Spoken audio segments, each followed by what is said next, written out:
Michael Morbius set foot in Nightfall for the first time in nearly a century.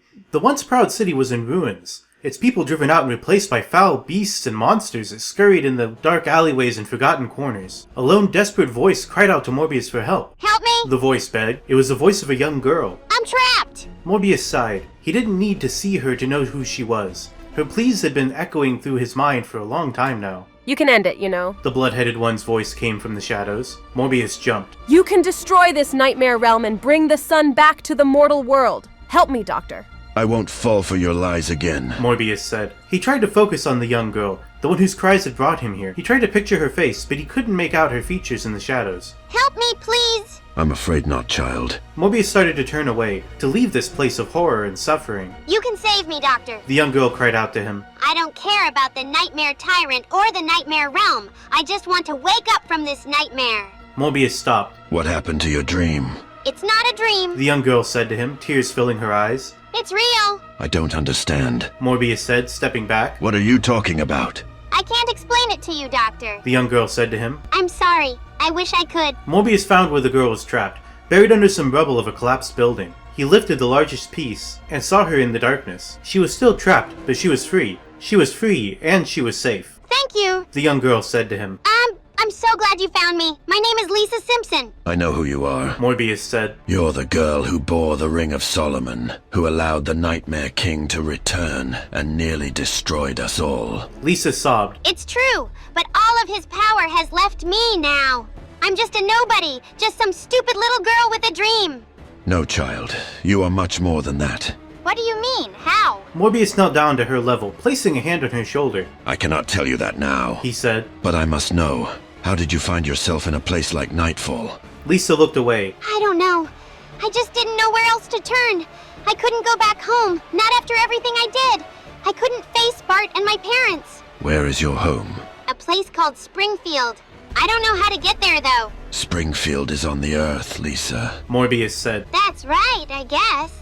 I guess we live in the realm of the Silver River now. Lisa sighed. So much has happened. There's a name I haven't heard in a long time. Morbius mused. I don't know if it still exists. What is it? Lisa asked. One of the realms of the 4 ancient kings. Morbius said. But that's not important now. I sense someone approaching. He turned to look in the sky, where a pair of bat-like wings fluttered across the moon. Nightfall. A familiar voice said. Lady Morrigan. Morbius whispered. She's returned. To what do I owe this pleasure, my love? Morrigan asked, landing nearby. I thought for sure you'd remain in hiding for another century. I would, but things have changed. Morbius said. I need your help, Lady Morrigan. I am not one to refuse a lady in distress. Morrigan said, glancing to Lisa. But I think you have things handled here. No, there's a greater threat. Morbius said. The world is changing, Morrigan. The Nightmare Tyrant is dead. The Dreaming Princess has awoke.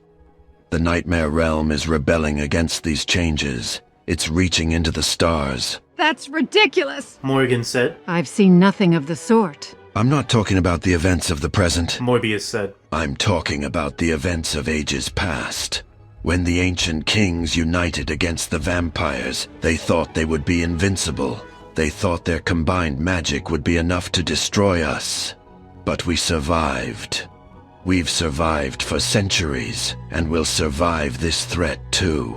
But what about the rest of the world? Lisa asked. Where are the others in our realm, the ones we left behind? What happened to them? I'm not sure. Morbius said. I think the Nightmare Tyrant might have destroyed them, but I'm not sure. And how exactly do you expect me to help you destroy something I can't even see? Morgan asked. I'm going to try and find them. Morbius said. We need to pool our knowledge. I think we can defeat these threats if we work together. You're asking the wrong person, Morbius. Morgan said. I've never been able to do anything but contain these threats. I've never been able to destroy them outright. I'm not asking you to do that. Morbius said. I'm asking you to help me.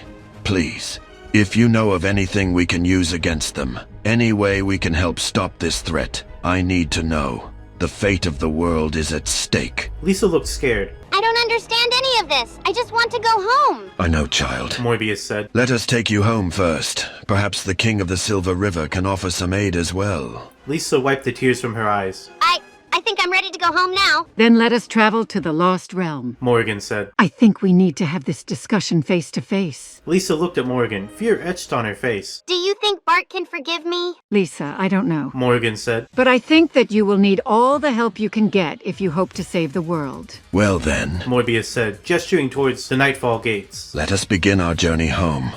The journey was long and arduous. The trio flew through the endless black night, Morgan at the helm of the vessel she'd stolen from the Nightmare Tyrant. Lisa slept most of the time, exhausted from all that had transpired. Morgan stayed by her side. How long until we get there? Lisa asked, her eyes still heavy with sleep. We'll arrive by sunrise. Morgan replied. Lisa nodded, drifting off to sleep.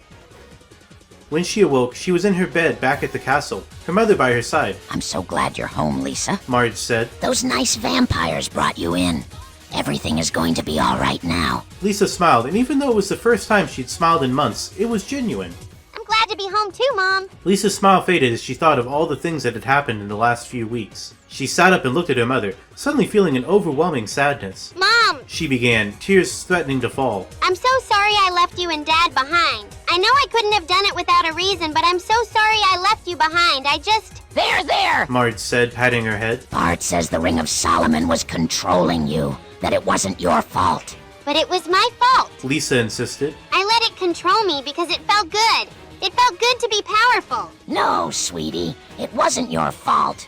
You were under its spell, just like I was when the tyrant kidnapped us.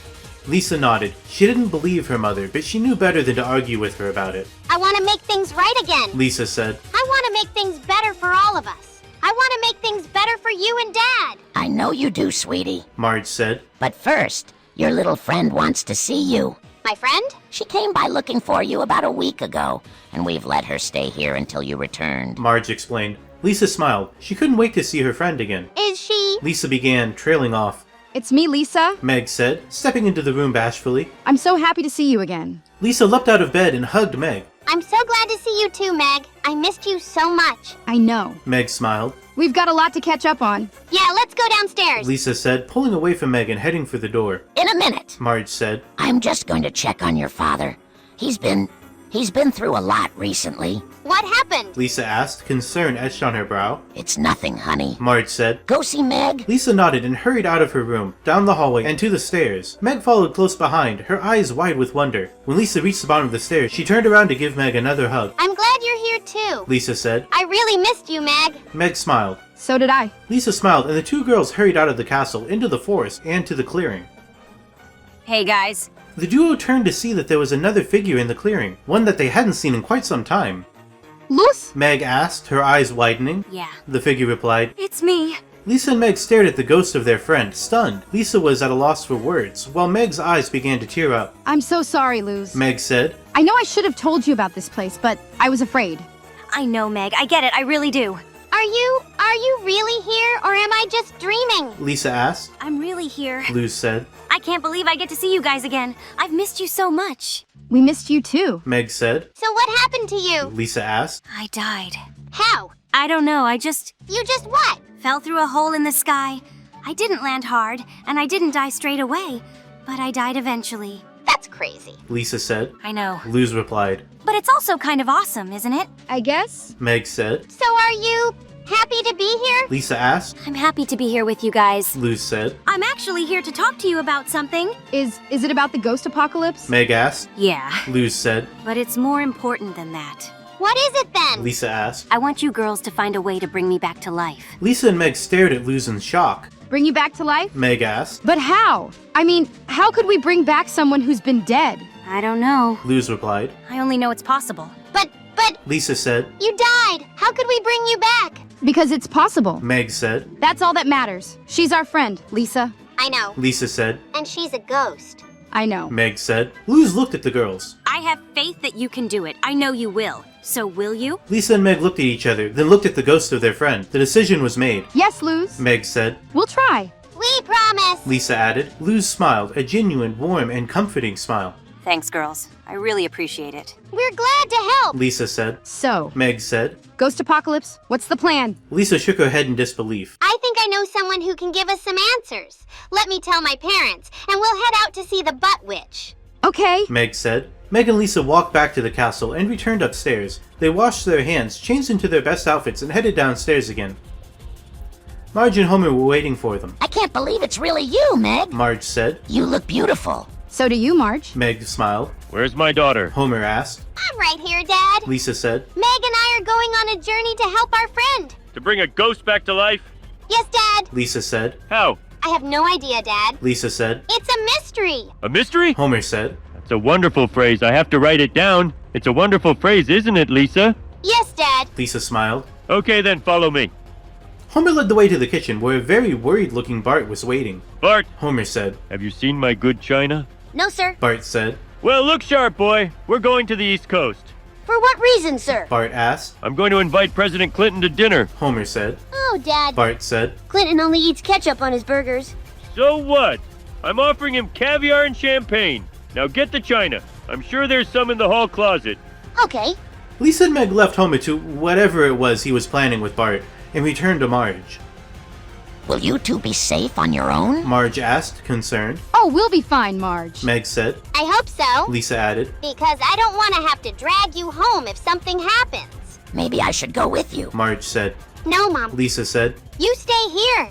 You have to stay here and take care of Bart. Meg and I will be back by nightfall. I promise. You two really promise? We promise, Marge. Meg said. Okay then. Marge said. Off you go. Lisa and Meg walked out of the castle and back into the bright sunlight. They walked in silence for a moment, then Lisa said, This is the most ridiculous thing I've ever been part of. How are we going to pull off the greatest adventure of all time? I don't know, Meg said. but we're going to give it our best shot. We'll do it together. Luz said, appearing behind them. She put her arms around the shoulders of her best friends. We're going to do it together. I know you will. I love you, Lisa. Meg said. I love you, Meg. Lisa replied. They hugged again and returned to the road. They continued walking towards the trees. They could see the edge of the Lost Realm in the distance, but they were determined to reach it before the sun set. And that's where we'll end things this time. Things got a little weird in the kitchen with Bart and Homer, but I thought the conversation was really funny, so I left it in. But I had to manually move the narrative away from them before it completely derailed. When it introduced another figure in the woods, I just went with another girl that was around the right age to be friends with Lisa and Meg, I thought. So I picked Luz because I like the Owl House and I hadn't used her yet. And then the very next line, the AI revealed that she was dead the whole time, that she was a ghost. I didn't know she was going to be a ghost when I picked her. We won't see these characters again for this season, but assuming that I do more Nightfall after the end of the season, I would like to pick up and follow Lisa, Meg, and Luz on this journey at a later date. Morbius and Morgan both kind of disappeared. I guess whatever they wanted to get out of the Lost Realm, I guess they got while Lisa was asleep and then left. At any rate, I thought this was kind of a fun episode, checking back in on these characters, and I hope you enjoyed it. I don't know how long it'll take me to get the next chapter out, since these things are all kind of up in the air right now, but if you would like to make sure you don't miss it, make sure you're subscribed, ring the bell, things like that, so that you'll get a notification whenever that episode does go out. But for now, thank you for watching, and if you happen to miss the previous episode, here's a little clip of what you missed. If he's anything like the Nightmare Tyrant, then I'll be able to feel his presence, like a... A heat? Yeah, like a heat, like the sun. Judy closed her eyes, and her body became hot, burning with energy. Then, she saw the great Morbius. He was standing on the sun. That's insane. Twilight said, staring at her friend in horror. I know. There's no such thing as the sun in the Nightmare Realm. I know. This is a figment of our imaginations. I know.